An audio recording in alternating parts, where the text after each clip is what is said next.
Hello, welcome. Today I'm going to review the Huffy Oxide 24-inch full suspension mountain bike. This mountain bike has front and rear disc brakes. It has full suspension front and rear. Um, the seat tube is about 16 inches long. Everything seems fine, looks cool, really cool looking bike. But when you get close enough, I look at the weld. They look pretty bad. I mean, they're not consistent, nicely done. You can see all these spattered and all these beads that are not uniform, not consistent. Going down the top post, the top bar, here you see that weld there is kind of like bubbly, um, not too beautiful, but as long as it keeps it together, I guess it's okay. But I don't know if it stand at the you know the the time, if it goes under stress, temperature, water. Well, of course, try not to get water into these steel bites. This is steel frames.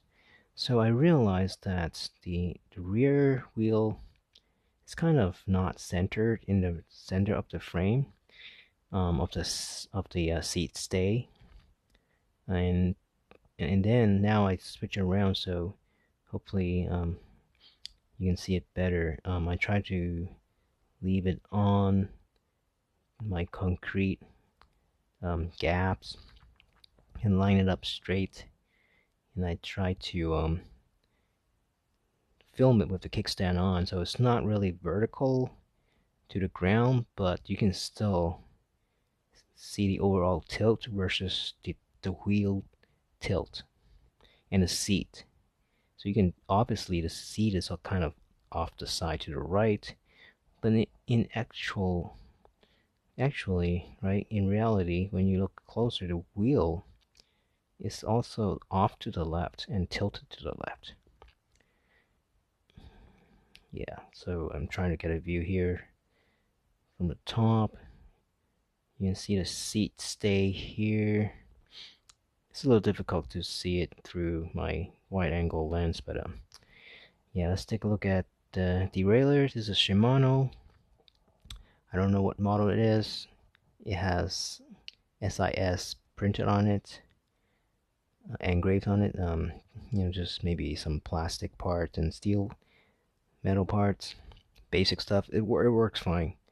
It's shifted into gear pretty good off from the factory. So the rear wheel comes installed already, and this is the mechanical disc caliper, disc brake.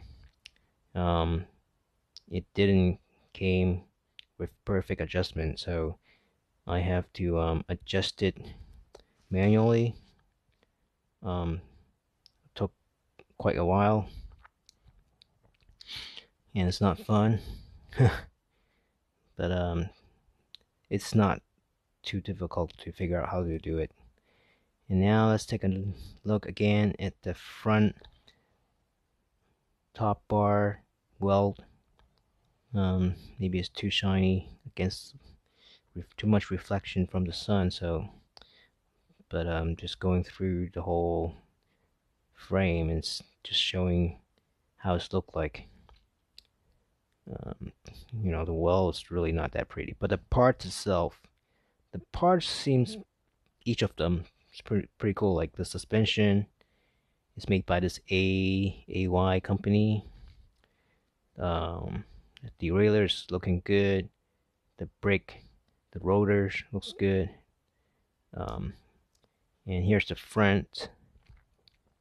The fork, generic brand, and then the shifter itself and the brake, I think it's Shimano. Works great. So this is a seven gear at the back, 3 in the front, total of 21 speed bike. normal stuff. Seat looks good. It's really cool, but it's kind of off center.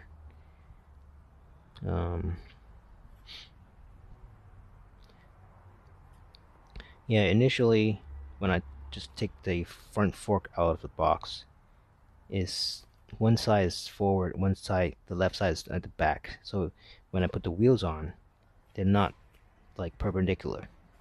But after I set up the brake and I brake a couple of times with the front hub connected, it seems like the front hub is kind of bent them back together. So it looks, the front seems okay now. Now here you can see that the diameter is 160 millimeter rotor diameter. And then another view of the front mechanical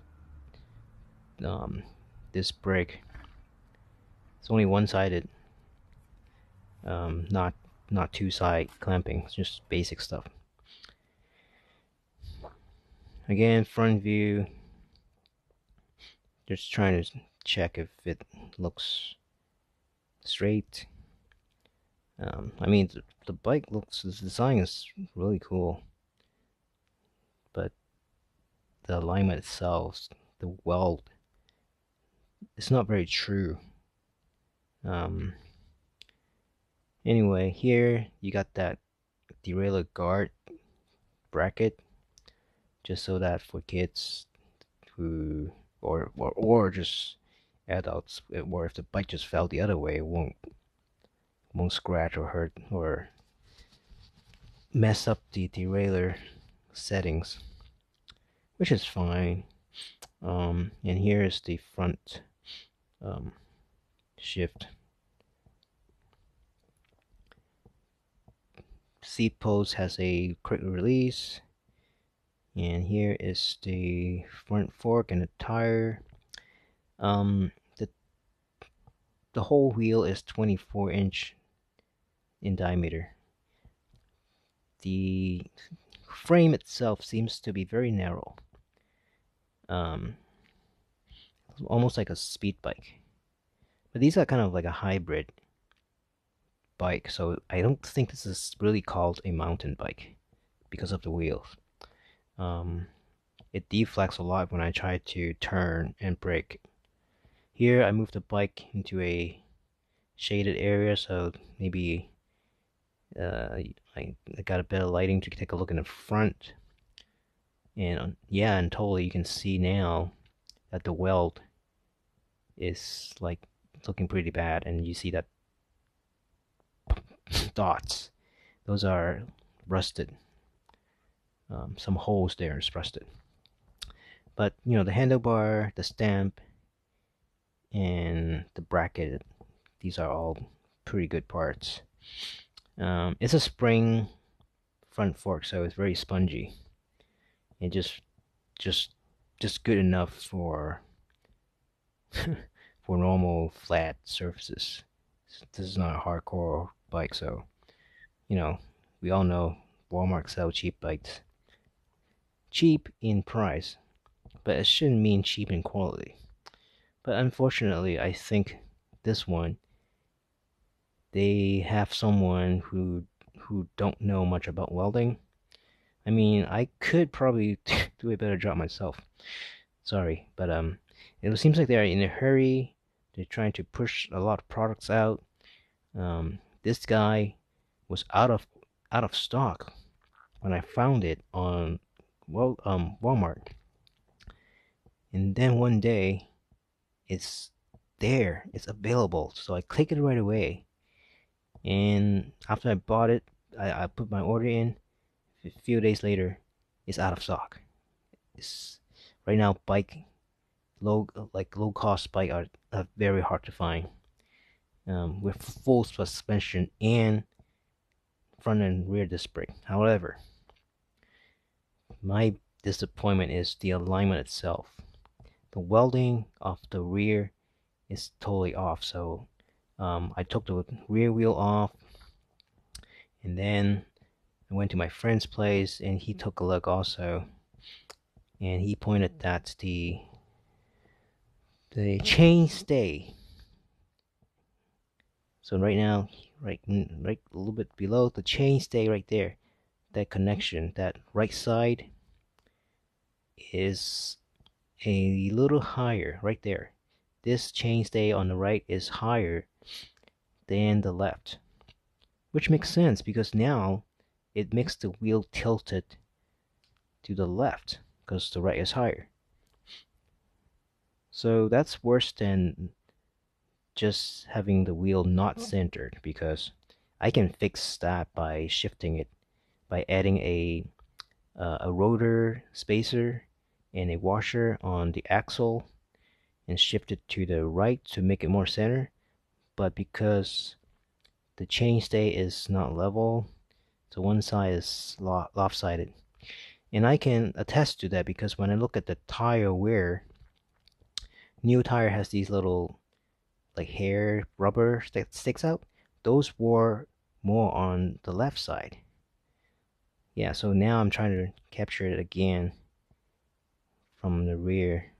You can kind of see that it's lopsided. I mean, it's fine. I mean, it's not like the end of the world. You can still ride a bike and it still ride pretty smooth, as if it doesn't happen, nothing happens. But it makes it a little difficult to go straight. Now, I don't know if it's because of the caster itself. It's not because of this alignment, because this can be off and you can still go straight in other bikes. I don't know. But going straight, it could be because of the caster angle from the front, and because I think the reach is pretty short. I have told overlap, so when I turn, and if I am pedaling, my toe could hit the rear of the front tire. Anyway, so again, here you can see the right gap is larger than the left. But overall, I'll probably zoom back out and just marvel at the design. Pretty simple, kind of, I don't know, copy off someone else's design.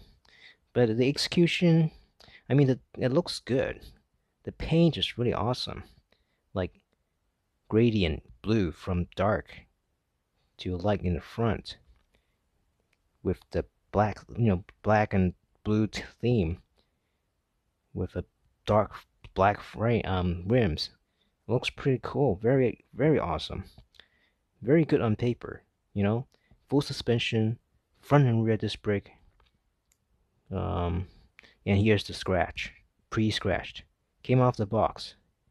Yeah, I got a couple of color stains and scratches already. So packaging is not the best. But, from the side, this is a beautiful bike. It looks really nice. Yeah, just want to show again from the back the alignment and making sure that it is off. But if you don't mind about that, it's cheap bike as a gift for kids who ride it for 2 or 3 years. Should be no problem, right? You outgrow it, sell it. But yeah, that's the general review of this Huffy Oxide 24 inches wheel, quote unquote, mountain bike. Enjoy.